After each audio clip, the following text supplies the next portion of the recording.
You cover healthcare for Forbes, and in a lot of your pieces, you have focused on the intersection between healthcare and misinformation. Looking Mhm. back at 2022, what have been the biggest instances of misinformation spreading? Well, we've continued to see a lot of misinformation that's surrounding COVID-19. That really started at the beginning of the pandemic, hasn't really let up. In fact, it's probably increased in intensity, over these past 3 years. At the beginning, you had things like, oh, it's going to turn you into the vaccines are going to turn you into a gigantic magnet, or that, there's something to do with 5G when it comes to COVID-19. You still have those things going on, but every single week there seems to be something new cropping up.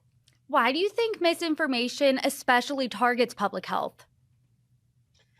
Well, I think the challenge is, public health really is very broad and covers many different areas, and it really affects many different sectors, different business sectors, communication sectors, technology, all these different things.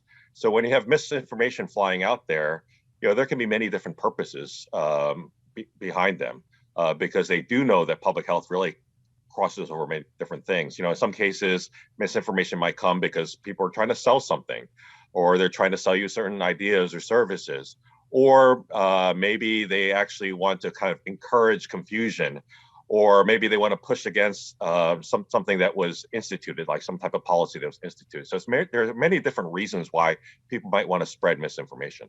Let's take it from the top. How does misinformation begin to spread? Well, the quote unquote best types of misinformation are ones which are they're not completely out there. Like if someone said, "Oh, something's happening in Pluto and it's going to come over here, and then it's going to affect all the cupcakes here." People are not going to listen to something like that. But a lot of the misinformation has some grounding in reality. Like they'll take some news item, or they'll take some type of thing that just happened, or some type of publication, and then it will sort of expand upon it, and maybe sometimes expand upon it to more absurd degrees. But there's like a kernel of truth there. So then they spring upon that, and then it spreads and spreads and spreads. And why do you think misinformation is so much more rampant in today's climate? You said this has started in the pandemic almost 3 years ago and hasn't really let up since. Yeah, we've actually seen it really build up over the past decade, or even before that. Misinformation has always been around. I mean, people even back in high school, you'll have whispers and people tell each other, "Oh, look at so and so," and "Oh, can you believe that what that person's wearing?"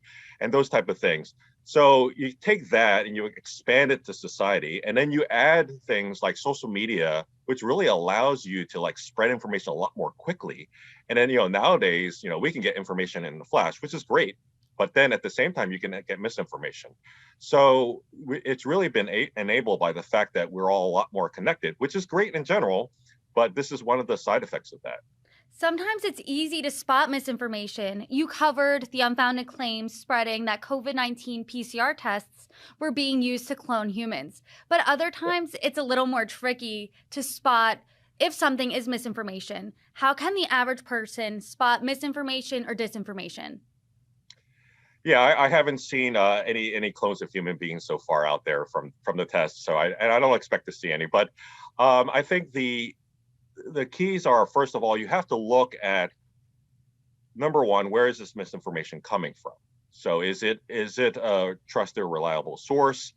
I'm amazed at how many anonymous social media accounts are out there, where you look at the social media account, and maybe it's just recently been created, or you have absolutely no idea who is actually behind the account. So number one, if you're getting information from a source where you don't even know whether it's a verifiable source, and you can't even track down the source and ask them questions if need be, then one, you want to be a bit suspicious about it.